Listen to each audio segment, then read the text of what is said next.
Nah, sebelumnya teman-teman yang ngeklik video ini mungkin udah ada beberapa yang nonton video aku sebelumnya. Aku suka banget bahas tentang yang namanya bonus demografi. Untuk yang belum melihat, nanti linknya bisa aku taruh di deskripsi box. Nah, jadi saat kita berbisnis, saat kita memulai bisnis itu ada beberapa hal yang kita bisa dapatkan. Yang pertama pertumbuhan ekonomi, terus yang kedua kita bisa menjadi ini di sini saintis ya. Mungkin lebih tepatnya bisa psikoanalisis. Nah, oke, kita bahas ya. Jadi, dalam 30 tahun ke depan, Indonesia akan mendapatkan bonus demografi yang mengakibatkan terjadinya tren pertumbuhan ekonomi yang sangat pesat. Nah, ini berdasarkan data yang dirujuk oleh United Nations tahun 2015. Nah, bonus demografi, bicara tentang bonus demografi, mungkin aku akan jelasin secara sepintas apa itu bonus demografi lagi ya. Jadi bonus demografi adalah sebuah statistik yang menunjukkan suatu negara, nah kali ini adalah negara Indonesia, dalam masa 30 tahun ke depan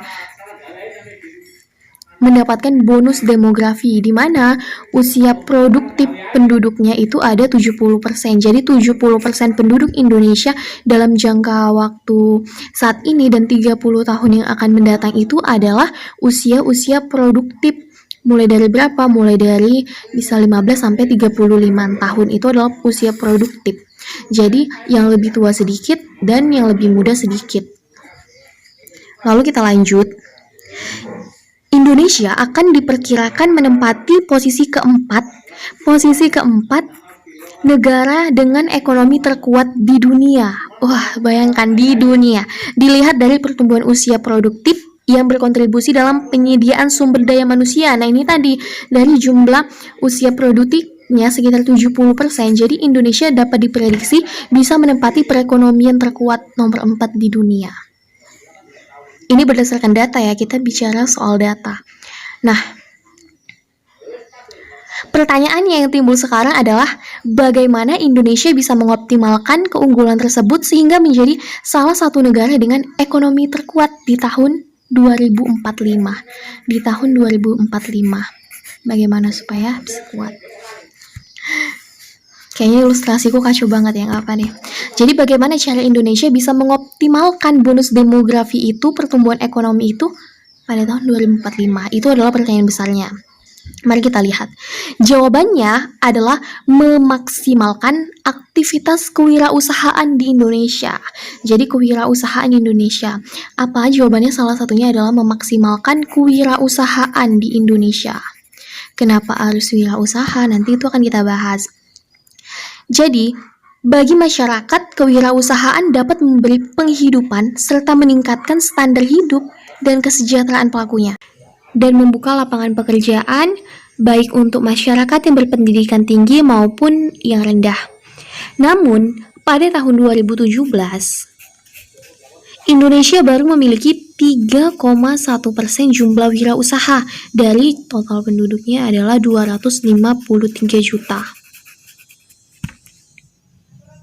Nah, ini berdasarkan data tahun 2017, yaitu Kementerian Koperasi dan Usaha Kecil Menengah tahun 2017. Ini 2017. Sedangkan tahun 2019 jumlah penduduk Indonesia itu bertambah lagi sekitar 272 juta. Jadi bisa dilihat bahwa kenaikan jumlah penduduk di Indonesia juga semakin signifikan. Seharusnya ini bisa dibarengi dengan persentasi nilai penduduk yang berwirausaha juga semakin tinggi. Seharusnya. Lalu, rasio ini terhitung rendah dibandingkan Malaysia yang mencapai 5% atau Jepang yang memiliki 10% jumlah wirausaha. Nah, 3,1% ini adalah Indonesia. Ini masih tergolong sangat rendah dibandingkan dengan negara-negara tetangga. Kita lanjut. Saat ini, pemerintah melalui Kementerian Koperasi dan UKM serta dinas-dinas terkait terus berupaya meningkatkan rasio tersebut. Bappenas menuturkan bahwa target Indonesia di tahun 2045 adalah mencapai zero poverty dan memiliki penerimaan produk domestik bruto atau PDB terbesar keempat di dunia. Jadi Bappenas menuturkan bahwa target Indonesia tahun 2045 adalah mencapai zero poverty dan memiliki penerimaan produk domestik terbesar keempat di dunia. Target tersebut dapat diwujudkan oleh kegiatan kewirausahaan yang diyakini memiliki manfaat yang sangat penting untuk masyarakat maupun pemerintah. Minat atas dunia kewirausahaan di Indonesia telah dirasakan meningkat dalam beberapa tahun belakangan dengan semakin menjamurnya jenis usaha seperti kafe, warung, restoran, bisnis retail yang konvensional hingga bisnis online yang memaksimalkan fungsi teknologi. Nah, namun dalam mendirikan dan mengembangkan usaha, para wirausaha tidak bisa berdiri sendiri. Diperlukan campur tangan pemerintah dalam mendampingi usaha-usaha tersebut agar terus maju. Pemerintah sendiri itu dianggap sebagai tulang punggung dalam upaya pengembangan kewirausahaan. Oleh karena itu, peran pemerintah sangatlah krusial. Selama ini, pemerintah melalui Kementerian Koperasi dan UKM telah meluncurkan berbagai bentuk dukungan. Apa aja bentuk dukungannya? Bentuk dukungannya itu seperti pemberian kredit usaha rakyat, mengadakan pelatihan dan seminar kewirausahaan, mengikutsertakan UMKM dalam pameran baik nasional maupun internasional, mengembangkan ekosistem kewirausahaan, dan juga lain-lain. Ini berdasarkan data Bappenas tahun 2016. Oleh karena itu, pada pembahasan kali ini kita akan menjabarkan 3 strategi utama yang dapat diterapkan untuk meningkatkan giat kewirausahaan di Indonesia. Nah, dengan adanya rekomendasi dari video ini, sekiranya teman-teman yang menyaksikan bisa lebih memahami dan kita sama-sama belajar terkait dengan kewirausahaan yang sedang terjadi di Indonesia ini. Jadi strategi pertama dan sangat krusial adalah sudut pandang. Pemerintah harus mengubah dulu sudut pandangnya dalam melihat dunia kewirausahaan dan pelaku kewirausahaan. Selama ini, kewirausahaan dianggap sebagai jenis usaha yang rapuh, sehingga pendekatan yang dilakukan lebih ke pendekatan sosial. Dengan pendekatan sosial, wirausaha tidak diharapkan untuk mendapatkan keuntungan yang maksimal dan tidak ditargetkan untuk memperluas pasar hingga ke pasar internasional. Bank Indonesia di tahun 2015 pernah menyimpulkan bahwa pendekatan sosial yang selama ini diterapkan tidak akan menghasilkan UMKM yang kompetitif. Pendekatan yang seharusnya dilakukan adalah pendekatan bisnis. Wirausahaan didukung untuk berbisnis seluas-luasnya, diberikan ruang untuk berinovasi dan mengemukakan ide, serta mendapat dukungan menjalankan ide tersebut. Wirausahawan juga harus diberikan kesempatan untuk melebarkan sayap dengan terlibat dalam pasar ekspor. Strategi kedua adalah mengimplementasikan business growth stage dalam diversifikasi jenis kebijakan dan program yang diluncurkan pemerintah. Story and Greeny tahun 2010 dalam bukunya Entrepreneurship and Small Business menjabarkan business stage model dalam diagram yang dapat dilihat di gambar berikut. Ini gambarnya. Teman-teman bisa lihatnya dengan jelas. Bahwa dari gambar tersebut dapat dilihat adanya pendekatan yang berbeda di setiap tahap pertumbuhan usaha. Grafik yang di atas menyimpulkan bahwa di tiap tahap pertumbuhan, UMKM membutuhkan bantuan yang berbeda karena menghadapi tantangan yang berbeda. Sebagai contoh, di tahap keempat, ketika keuntungan sedang meningkat pesat, pemerintah mendorong dan membuka kesempatan bagi UMKM melebarkan sayapnya untuk mempersiapkan diri menghadapi tahap keenam. Bila di tahap keempat UMKM tidak memiliki strategi untuk mengembangkan usaha, UMKM akan kehilangan keuntungan dan peluang saat pasar mengalami penurunan. Bentuk bantuan yang sangat berarti dalam tahap ini adalah suntikan dana baru untuk diversifikasi produk hingga kesempatan untuk berpartisipasi dalam pasar ekspor. Kebijakan dan program yang diluncurkan sebaiknya disesuaikan dengan tahap pertumbuhan usaha sehingga dampak yang diberikan lebih terasa dan bermanfaat bagi pertumbuhan usaha kewirausahaan. Strategi yang ketiga adalah tidak hanya berfokus pada penambahan jumlah usaha baru, tetapi juga memberikan dukungan yang berkesinambungan terhadap usaha yang sudah berdiri. Menambah jumlah wirausaha sudah jelas merupakan keharusan, tetapi yang lebih penting dari itu semua adalah usaha untuk mencegah bangkrutnya sebuah bisnis yang sudah ada. Di poin ini, usaha yang telah mencapai stage pertumbuhan yang stabil tidak berarti harus dilepaskan dari segala bentuk kebijakan dan program bantuan. Usaha-usaha tersebut masih memerlukan bantuan yang berbeda dengan usaha yang baru saja dirintis. Kewirausahaan mempunyai peranan yang sangat penting untuk menunjang hidup masyarakat dan meningkatkan perekonomian nasional. Indonesia Emas tahun 2045 dapat diwujudkan dengan mendukung perkembangan kewirausahaan.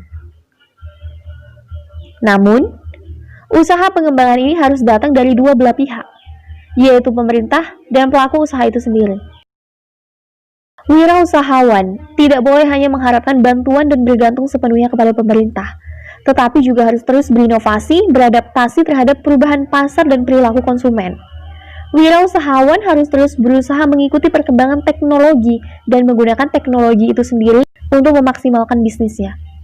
Di lain pihak, pemerintah juga harus mengeluarkan kebijakan dan program yang tepat guna, tidak berfokus pada jumlah program dan kebijakan yang dikeluarkan, tetapi fokus pada ketepatan dan manfaat kebijakan dan program tersebut terhadap para wirausaha.